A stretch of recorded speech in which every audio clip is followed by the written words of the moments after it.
Welcome to the Voices of Recovery podcast.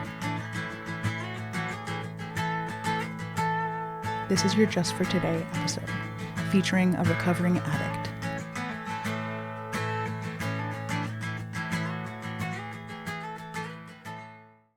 Hi, my name is Julio.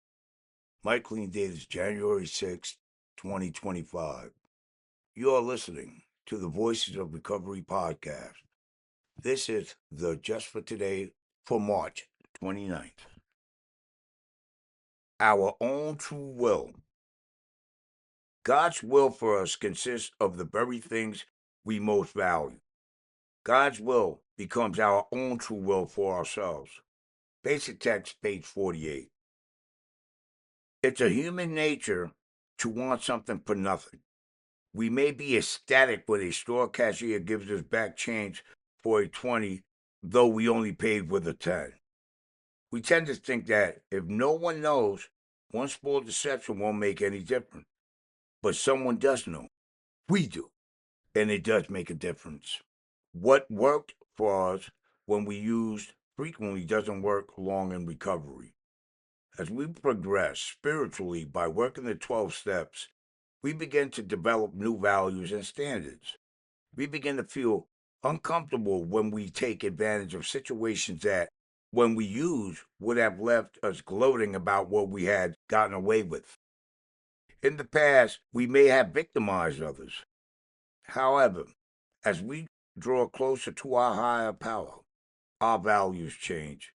God's will becomes more important than getting away with something.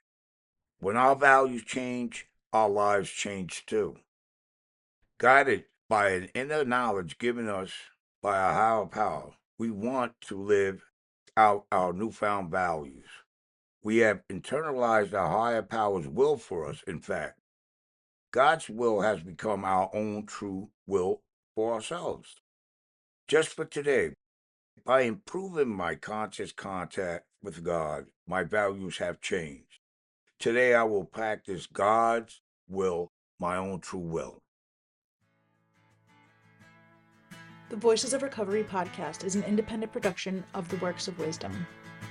We welcome your questions and donations via PayPal at voicesofrecoverypod@gmail.com. This podcast is an independent production and is not affiliated with, associated with, authorized by, endorsed by, or in any way officially connected with Narcotics Anonymous or any of its subsidiaries or affiliates. While NA literature may be read during episodes for the purpose of supporting recovery, such use does not constitute an official endorsement or representation by Narcotics Anonymous. In accordance with NA tradition, the NA name is not to be used to endorse or be affiliated with any outside enterprise, and no such endorsement or affiliation is implied. Music is by Sage. Thanks for listening to the Voices of Recovery podcast.